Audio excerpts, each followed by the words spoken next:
Bismillah, elhamdülillah, esselatu vesselamu ala Resulillah, emma ba'd, esselamu aleyküm ve rahmetullah.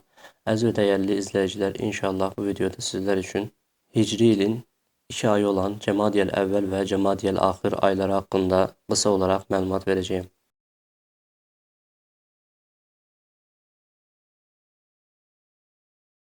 Cemadiyel Evvel Hicri ilin 5. ayı, Cemadiyel Ahir ise Hicri ilin 6. aydır. Bu aylar ardıcıl olarak Rebül Ahir'dan sonra ve Recep ayından evvel gelir. İslam tarihinde Cemadiyel Evvel ve Cemadiyel Ahir aylarında birçok hadiseler cereyan etmiştir. Mesela Hazreti Ali radıyallahu anh Cemadiyel Evvel ayının 8'inde dünyaya gelmiş.